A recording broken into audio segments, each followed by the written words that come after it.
Olá, meus amigos, bem-vindos ao nosso programa Vida Continua, 18 de abril, uma manhã linda de sábado. Eu quero cumprimentar a todos vocês que têm muita paciência comigo. Na última live, eu estava tão empolgado e não percebi que eu estava no modo paisagem e aqui tem que ser no modo vertical, como estamos falando. Então, me perdoem, hoje nós vamos falar de novo, não tem problema. Falar sobre o espiritismo, para mim, é sempre inspirador, é sempre agradável. Aliás, num dia como 18 de abril, 18 de abril, só para vocês terem uma ideia, é uma efeméride das mais importantes para os espíritas. Eu diria que abril todo é um mês muito caro a nós todos, porque começa aí pelo 18 de abril, quando Allan Kardec, também num sábado, foi até a livraria Danty, lá no Palais Royal, encontrou espíritos com 500 perguntas. Depois ele terá uma reedição, 3 anos mais tarde, e vai ficar com as 1019 perguntas que a gente conhece, a sua versão final. Aliás, não tem a 1018, então você pula 1018, chega na 1019. Mistério. Mas Allan Kardec viu algumas pessoas chegarem à loja, à livraria, folhear a obra com interesse. Conta Chico Xavier que o próprio Allan Kardec saiu ali pela galeria, né, de Orleans, né, e foi entregando exemplares para as pessoas, ele queria divulgar. Aí a senhora Danty falou, olha, já esteve aqui um astrônomo, ele folheou o livro, achou demais, já levou. Eu já também empacotei alguns, já enviei. Até Victor Hugo, que estava exilado, já estava recebendo o livro dos Espíritos. O dramaturgo Victorien Sardou também fez umas críticas muito judiciosas, muito elegantes, elogiosas à obra. O livro começou a chegar às rodas de conversa, à academia, chegou aos salões, chegou aos lares e às famílias, chegou à igreja. Foi uma revolução. Por quê? O livro vinha, meus amigos, trazendo uma revelação nova, do ponto de vista teológico, uma revelação. Nós tínhamos a revelação do mundo espiritual a partir de Moisés, das leis do mundo espiritual, a partir dos profetas do Velho Testamento, Jesus, do Novo Testamento, e os seus apóstolos lá, Paulo.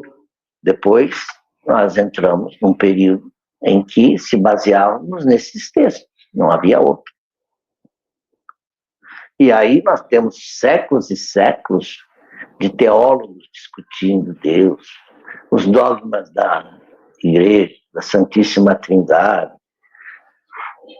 aquela polêmica velha, é a graça ou as obras que salvam, né? E aquela discussão, surgiram aí correntes dentro da própria religião católica, né? Por isso que Jesus disse, eu não vim trazer a paz, mas era a espada, porque aí vieram os gnosticistas, né? Que era uma corrente que não aceitava certos dogmas da igreja, porque era bem racional, os cátaros, enfim. Nós vamos andando aí pela Idade Média, Santo Agostinho, um dos pais da igreja, vem, contribui com o seu livro, com a sua filosofia, é uma boa contribuição, Agostinho de Hipona, que virá depois, na própria revelação espírita, como Santo Agostinho, responder a muitas das questões que estão no livro dos Espíritos. Outros nomes, expoentes da igreja também estão contribuindo aí no livro dos Espíritos e vão contribuir nas outras obras também. Mas vejam a discussão em torno de Deus, por exemplo. Como entender, interpretar Deus, qual é a visão de Deus? Os selvagens têm uma ideia inata de Deus. Eles não sabem como interpretar direito, mas eles sabem, olha, tem alguém lá em cima, que quando fica bravo, manda um raio, manda uma tempestade. Deixa. Então, retomando o raciocínio, o selvagem também tem uma ideia de Deus, o religioso também tem a dele, o homem comum a dele. Os filósofos também fazem uma concepção de Deus, os cientistas também. Em geral, os cientistas são mais céticos do que crentes em Deus, né? Mas há uma corrente de filósofos também que negou Deus e negam ainda hoje. Mas há aqueles que, teólogos e filósofos, que apresentaram um meio de chegar a Deus pela razão. Tomás de Aquino, por exemplo, século XIII, ele, que já era inspirado, ele, por alguns dos primeiros pais da igreja, ele também vai inspirar outros teólogos mais à frente, do século XVII, XVIII. Tomás de Aquino, ele mostra, e ele me surpreende, eu não conhecia muito da obra dele, mas ele também é daqueles que diz, olha, religião, filosofia podem conversar, ciência também. Se bem que a ciência da Idade Média vivia meio que amordaçada, né? Cega, fechada, ninguém pesquisava, ninguém falava nada. Mas São Tomás de Aquino, um frade dominicano, da escolástica, ele ministrava cursos nas universidades, Turim, Nápoles, Colônia, e ele inspirou e vai influenciar o pensamento também de outros teólogos mais à frente, como Descartes, por exemplo, Leibniz, porque ele mostra que Deus é inteligência, e nós alcançamos a compreensão de Deus também pela inteligência, pela razão. Opa, como é que ele criou tudo isso? Veja a ordem, a beleza, a harmonia da natureza.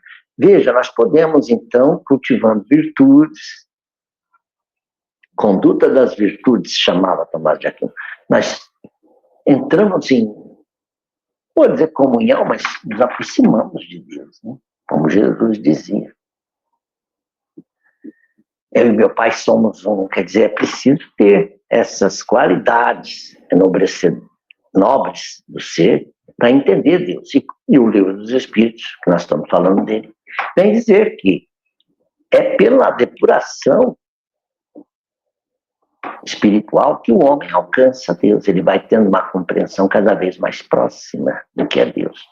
Então, aquelas ideias antropomórficas de ver Deus sempre com um velho de barbas, ou um chefe de exércitos, um homem bravo, um carrasco que cobra, ninguém estava aceitando muito isso. E o próprio, que eu falei muito dele na última live, que infelizmente nós perdemos, do Baruch Spinoza, um filósofo, teólogo do século XVII, ele rompeu com o sistema, assim, de maneira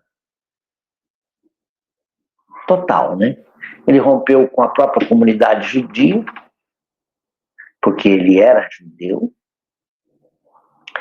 e sua família de Portugal foi para a Holanda, porque lá é um país mais tolerante. Spinoza apresentou um Deus também mais à luz da razão, como fez Tomás de Aquino. Falou, olha, Deus e nós, não, Deus é a beleza da natureza, nós somos deuses também, nós estamos integrados a Deus.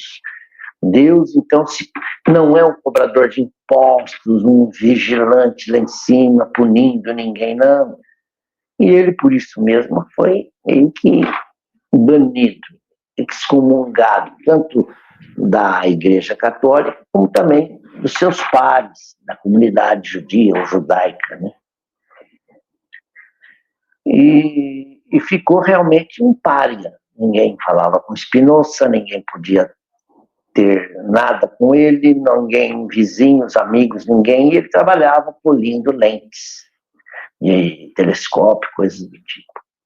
A obra de Spinoza influenciou muita gente. O próprio Albert Einstein, quando perguntaram a ele se ele cria em Deus, ele disse: eu creio no Deus de Spinoza. Mas o Deus de Spinoza, embora seja uma tese interessante, não é completa ainda. Ele ainda tem um ranço de panteísmo na sua doutrina, porque ele acha que a Deus é bela, a harmonia é esplendoroso, e Deus está imanente a tudo isso. Nós, espíritas, já no século XIX, com Allan Kardec, a primeira pergunta do Livro dos Espíritos é: quem é Deus? Se perguntasse quem é Deus, já seria também uma forma de ver Deus como homem, como gente. Seria antropomorfizar Deus, trazê-lo à nossa semelhança. E ele é. Nós somos semelhantes a Deus, mas em espírito. Muito bem. Então, os espíritos respondem, e é a melhor definição que se tem. É a causa primeira ou primária de todas as coisas. É a origem de tudo.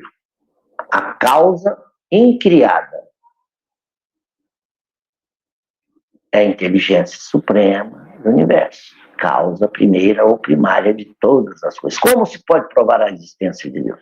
Usando um axioma químico dos próprios homens. Observe, tudo que não foi feito pelo homem, por Deus foi feito. Não admitir que alguém tenha feito o universo é supor que o universo criou a si mesmo. Também isso é um absurdo. Não é racional. É acreditar que o nada pode produzir alguma coisa. Não. Deus, que é o incriado, criou o universo. Criou a todos nós, criou a vida em vários planetas, mundos que são habitados, tese e espírito. E no universo temos dois elementos, elemento espiritual e elemento material, e no meio de todo o universo, o fluido cósmico universal. Então, a data de hoje, 18 de abril, é muito especial. Allan Kardec foi até a livraria, viu o livro, viu que ele já estava sendo empacotado, em remessas saindo para vários lugares, e ele vai para casa, chega lá, a Amélie Boudet está preparando uns quitutes, um chazinho para mais tarde, quando então chegam alguns dos médiuns para celebrar, as meninas Boudin, a família Boudin, a família de Sr. Carlotti e outros tantos amigos, família Delane, naquela pequena e modesta residência, era um apartamento na rua des Martyrs, número 18. Então, a todos os trabalhadores que fizeram chegar a doutrina dos espíritos até nós, nossa homenagem ao codificador Allan Kardec. E para cantar um pouco, eu lembro dessa musiquinha do meu irmão Sidney. Kardec é genial, pra nós vivemos vida, a morte é natural.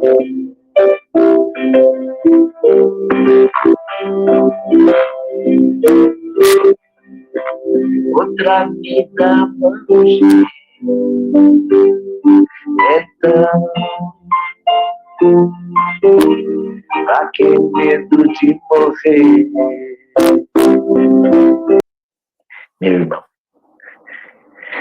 Incrível, né? Então, Allan Kardec lança o Livro dos Espíritos, mas você vê, abril também marca o lançamento de um outro livro importante da codificação, que é o Evangelho segundo o Espiritismo, que nós completamos, que nós falamos dele aqui no último dia 15 de abril, quando essa obra completou 162 anos de lançamento. Já o Livro dos Espíritos, que foi o primeiro, esse já está com 169 anos, completa hoje. Ano que vem nós teremos 170.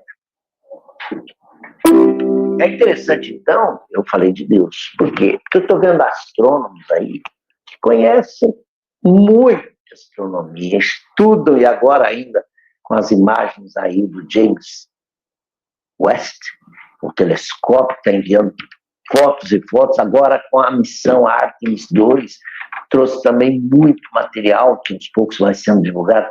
Eu estou vendo os astrônomos maravilhados com tudo isso, mas ao mesmo tempo há astrônomos, como um que eu conheci, que a despeito de conhecer tudo do sistema solar e dá aulas fantásticas, ele tem um site, um blog, ele fala, mas eu não creio em Deus. Ele é simpaticíssimo, mas ele diz, eu não creio. Talvez porque ele crê muito no que os olhos dele veem, e os olhos dele estão vendo tudo. Ele diz que é impossível a vida também haver, pulsar em outros planetas, porque ele só vê na Terra as condições adequadas para a vida, mas ele está pensando só na vida na Terra. Ele não pensa em outras formas de vida. Nós admitimos que há vida no mar, porque hoje nós sabemos que tem peixes lá. Se não fosse assim, você ia falar, mas como? Ninguém sobreviveria no fundo das águas. No entanto, há vida. Nós vemos os pássaros voando, temos que admitir que eles têm algo a mais, porque eles podem pairar no alto. Nós não. O sonho de Ícaro nunca deu muito certo. Claro, com o avião, sim, mas porque aí nós descobrimos o que é que mantém uma aeronave no alto, um balão no alto. Nós descobrimos o hélio, que é mais leve que o ar, que ele desloca. Nós vamos descobrindo as coisas, que o 14 bis de Santos Dumont, e nós também vamos descobrindo que a lei da gravitação, a gravidade é uma lei de Deus, como a eletricidade e o magnetismo também é. Tanto é que nós vemos os astronautas dentro das naves, no alto lá, que fazem tudo sem esforço, porque não há gravidade, o peso deles é zero. As coisas não pesam, não são atraídas para o chão. E isso também nos faz lembrar das mesas girantes. Como é que elas subiam? Elas se elevavam também no ar. Como é que alguns objetos eram suspensos no ar? Como os espíritos faziam isso? No livro dos médiuns, a gente estuda bem isso. Que os espíritos usavam um meio de anular a gravidade, envolvia o objeto num sistema não gravitacional e fazia com eles como se fosse pela vontade, como se eles tivessem um braço mecânico, fazia um armário subir, ir para lá, ir para a direita, para a esquerda, o cinzeiro elevar-se, e fazer o próprio médium elevar-se, sair pela janela. Eu tenho uma janela aqui, ó, estou no segundo pavimento aqui do prédio, que é só de 3 andares. E voltar para dentro. E continuando. O 15 de abril veio o Evangelho, 18, o Livro dos Espíritos. Dia 22 é o dia do livro infantil. Talvez uma homenagem aí a Monteiro Lobato, que escreveu muito para crianças, né? É o criador da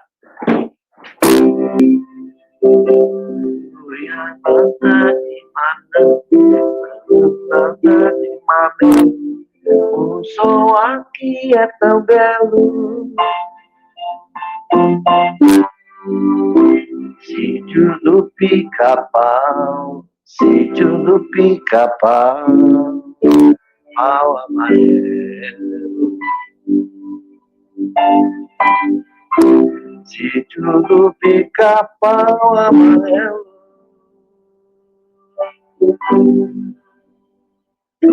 Gilberto Gil. Então, homenagem a Ia Monteiro Lobato, que também era simpatizante do espiritismo. Eu tenho uma amiga, até fiz contato com ela antes de gravar a live, ela está morando em São Caetano, acho que ainda lá, é médium, chama-se Ada May. Ela recebeu livros ditados por Monteiro Lobato. Eu tive um livro contando a história de Monteiro Lobato, já não está mais aqui nem na prateleira, eu devo ter doado, que mostrava Monteiro Lobato fazendo reuniões em sua casa, reuniões com o copo, aquelas do copo. Depois ele compreendeu o espiritismo, aliás, ele chegou a dizer que Chico Xavier, se ele quisesse uma cadeira lá na academia, ele podia ficar com todas, porque depois do Parnaso de Além Túmulo, não podia mais contestar aí a faculdade extraordinária e a presença daqueles poetas brasileiros e portugueses, né, que estão presentes no livro Parnaso de Além Túmulo, que é de 32. Olha aí quanto tempo. Um dos primeiros, se não o primeiro, que Chico Xavier publicou pela FEB. Bom, e Chico Xavier, já falei dele, nasceu em 2 de abril. Então essas são umas das razões pelas quais a gente costuma dizer que abril é um mês espírita.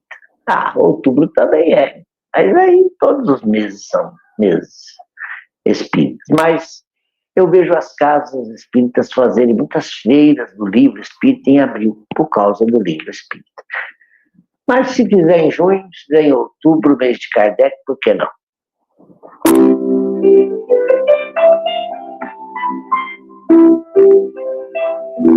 Vamos tocar um pouco? Acabou, pessoal, então até a semana que vem, se Deus quiser, com mais um A Vida Continua. Eu te espero. Até lá. Tchau.